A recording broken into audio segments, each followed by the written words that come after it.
President Trump suggests military action may actually not be needed in Iran. Joining us now, national security analyst Armen Kurdian with the very latest. So much happening minute to minute. Thank you for coming in to speak with us today.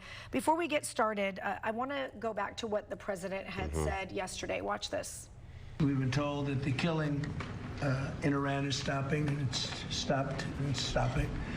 And there's no plan for executions or executions. So I've been told that on good authority. We'll find out about it. I'm sure if it happens, we'll all be very upset, including you will be very upset. But that's just gotten to me, some information that the killing has stopped.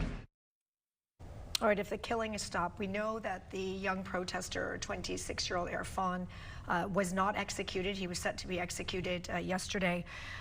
But I can tell you, based on a lot of the comments that we've seen on social media, and anybody who's familiar with this regime knows that the killing does not stop. Armen, this is a country that is responsible for 74% of the executions that happen around the world. Shelley, I guess maybe we can say the executions have stopped until they start them up again. A lot of public executions, well, public hangings. It's a very, very fear-based regime. I wouldn't trust this regime as far as I could throw them. They have been a pariah around the world for the last 50 years. Now, has Trump's actions, his rhetoric, his psychological operations against the Iranian government, have they influenced them to maybe pull back a little bit? I think what Trump did to take out Soleimani and then the next commander of the Revolutionary Guard to take out Maduro, he has shown this is like, maybe your military isn't the problem. It's you that's the actual problem. So I'm going to go after you personally. I'm going to go after the leadership. And that has an impact on decision making at the highest levels. So in that sense, he has perhaps achieved a little bit of his objectives, or at least pushed things off a little bit. But the question still remains, you know, the regime is still in charge. The religious council is still in charge. The protesters, are they going home? Are they pulling back? How many thousands of them have actually died? There's still a lot we don't know and a lot to be determined. Yeah, because the internet is not still fully open and we still don't have a lot of the answers. While that was happening with the president in the Oval Office, there was also a meeting happening with the Crown Prince, Reza Pahlavi, with Senator Lindsey Graham, where in the video that was widely circulated on social media, there was a statement put out, and Senator Graham saying the people of Iran will choose their next leader, and he was looking forward to that day. A complete opposite message. Yeah, and Graham is a very big ally of the president, especially when it comes to foreign policy. Perhaps they weren't exactly talking to each other in this manner. You know, Trump has hinted at military action. We talked about they're moving in the Lincoln Strike Group with a full carrier air wing, and as well as a lot of ships and destroyers that can shoot down missiles coming in. You know, we talked about the evacuation of the bases. So a lot of the parts have moved in there in order to protect Iran or take those actual strikes. Now the question is Graham's, were his comments simply something off the cuff? Was it part of something larger? I tend to think it's a little bit more of the former because, you know, Trump can change his mind within an hour. So perhaps that might be a little bit of what's actually going in here. But at the same time, meeting with a U.S. senator, because President hasn't necessarily met with Reza yet, but meeting with Lindsey Graham, very powerful senator, at the same time also sends a very strong message. And he said in that message that help is on the way, and those words, help is on the way, is what's ringing through you know, many people. Like, what was that help? What happened to the help? Yeah, is they help a military strike? Is they help some other kind of information that's coming into the country?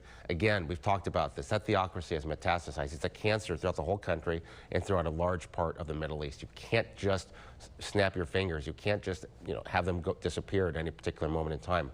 And folks have got to realize that it's a very complex issue. But perhaps that help could mean greater international sanctions, greater international cooperation to really bring that regime to its knees and enact real change. That kind of thing, I think, would be a lot more effective, although, you know, it will take some time. But we saw during the first Trump administration, a lot of the sanctions that he put in place had very serious real impact. Those were relaxed under the Biden administration, and then Iran reconstituted itself. They started supporting their proxies a lot more. Trump has put them back in. So if you take away that power and influence from the financial and geopolitical side, that is probably the most effective help you can give the Iranian people. Based on your military background, we know that Iran closed its airspace for several hours yesterday. You were talking about that strike group being moved in. What could all of this mean? I think they were very much afraid that there was going to be another strike imminent.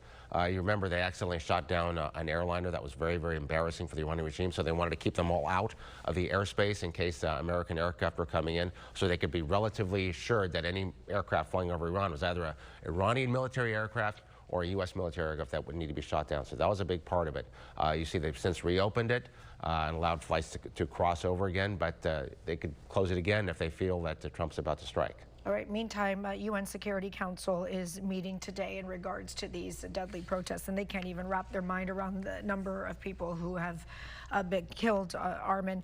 And I know Trump's having a lot of meetings as well today. What do you think is going to happen over the coming days?